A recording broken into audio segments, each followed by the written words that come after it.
குழந்தை கடத்தலில் ஈடுபட்டதாக கூறி ஊர் மக்களால் தாக்கப்பட்ட சம்பவத்தின் காட்சிகள்தான் இவை. திருச்சி மாவட்டம் மணப்பாறையை அடுத்து மருங்காபுரி அருகே உள்ள பாலப்பட்டியை சேர்ந்த ஜேசிபி ஆபரேட்டர் பெருமாள், இவரது மனைவி சுதா மற்றும் 1.5 வயது ஆண் குழந்தை ஷர்வின் ஆகியோருடன் வீட்டில் ஞாயிற்றுக்கிழமை இரவு உறங்கிக் கொண்டிருந்தனர். அப்போது தங்கள் அருகில் படுத்திருந்த குழந்தையை காணாமல் சுதா அதிர்ச்சியடைந்து குழந்தையை தேடியுள்ளார். படுக்கையறை ஜன்னல் வழியாக பார்த்தபோது இருசக்கர வாகனத்தில் வந்த மர்ம நபர்கள் குழந்தையை கடத்திச் செல்வது தெரிய வந்தது.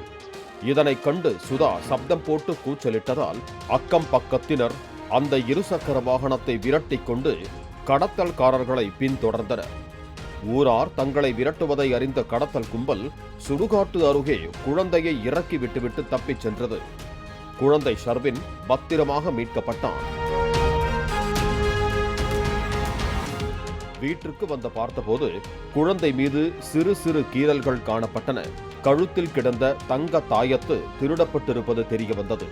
மேலும் வீட்டிற்குள் கைப்பையில் இருந்து 5000 ரூபாய் பணமும் செல்போன்களும் களவு போயிருந்தன.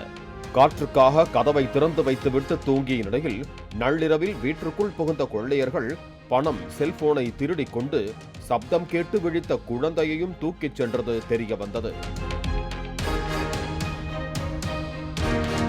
இதுகுறித்த புகாரின் பேரில் விசாரித்து வந்த போலீசார் திருடப்பட்ட செல்போன் சிக்னல் அந்த ஊர் டாஸ்மாக் கடையில் இருப்பது போல தெரிவதாக கூறியதும் கடத்தப்பட்ட குழந்தையின் உறவினர்கள் விரைந்து சென்று அங்கிருந்தவர்களை சோதித்த போது சரவணன் என்பவரது இருசக்கர வாகனத்தில் திருடப்பட்ட செல்போன் மறைத்து வைக்கப்பட்டிருப்பதை கண்டுபிடித்தனர்.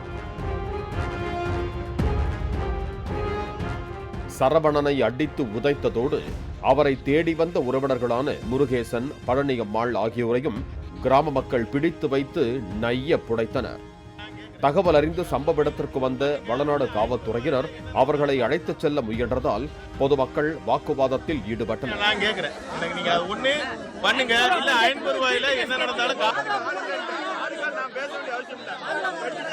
இதையடுத்து 3 பேரையும் போலீசார் காவல் நிலையம் அழைத்துச் சென்று விசாரணை மேற்கொண்டனர்.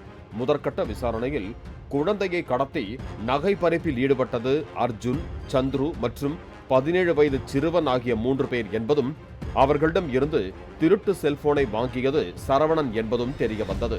இதேபோல வேறு என்னென்ன சம்பவங்களில் ஈடுபட்டார்கள் என்பது குறித்து வளநாடு போலீசார் வழக்கு பதிந்து விசாரித்து வருகிறார்கள்.